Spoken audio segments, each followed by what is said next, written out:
Alright everybody, welcome to our lesson for the 23rd of February. This is Communism Fear Spreads. So our objectives and standards to analyze the purpose of the Loyalty Review Board and explain why Hollywood was the focus of anti-communism. Should be of there, my apologies. Take a moment there to read over the standards if you would please.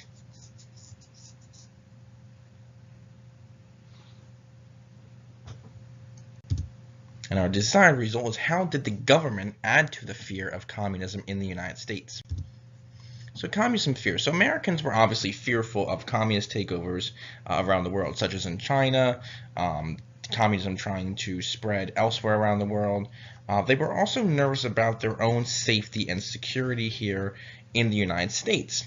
Many were suspicious of others in the United States who may have held memberships currently in the Communist Party, or maybe previous Communist Party memberships, or even people who in their family who had been Communist Party members. So questions. In Congress, there were passionate anti-communist Republicans who accused Truman of being too soft on communism. So in March of 1947, President Truman issued an executive order that created the Federal Employee Loyalty Program, and this established the Loyalty Review Board. So the goal of the Loyalty Review Board was to investigate and dismiss any government employees who were found to be disloyal to the United States. The U.S. Attorney General also listed numerous organizations that would generate or bring about suspicion if a person was a member of it. So the investigations. The government loyalty boards investigated and looked at over 3 million employees in government organizations or in the government sector, and they dismissed around 212 people for suspicious reasons. Now, that seems like a small amount, right? Out of 3 million employees, they only really found 212 that were kind of legitimately guilty of something.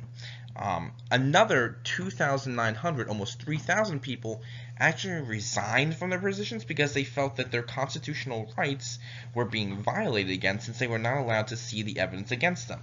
Now, let's take a break here. In terms of your rights as an American citizen, you have a right to be, if you're charged with a crime, to see the evidence as against you, and a lot of times even see or know, not know the person, but be confronted by your accuser in court. So if somebody accuses you of stealing something, that you have a right to request that person show up in court and face you first face to face in the courtroom and accuse you of what you've done.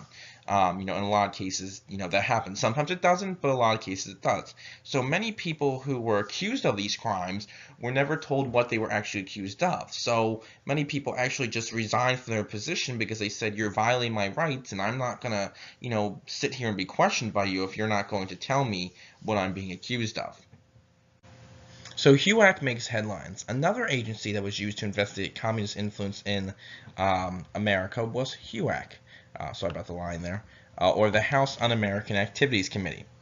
They began investigating Hollywood and the movie industry in 1947 based on the belief that communists were putting propaganda into film. So they believed that maybe filmmakers or directors were sneaking kind of communist hidden messages or propaganda into American films to try and overthrow the government. This picture here shows you an investigation by Hugh ACK.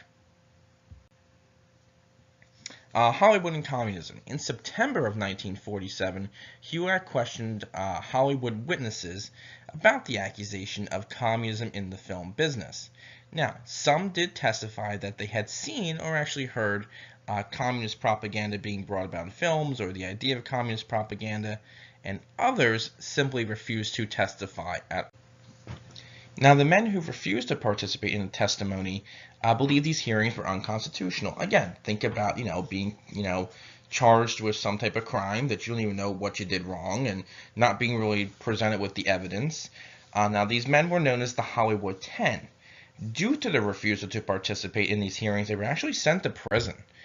Here's a picture here of some of these men with protesters, demanding that they be a presidential pardon, they be let go out of jail, and things like that.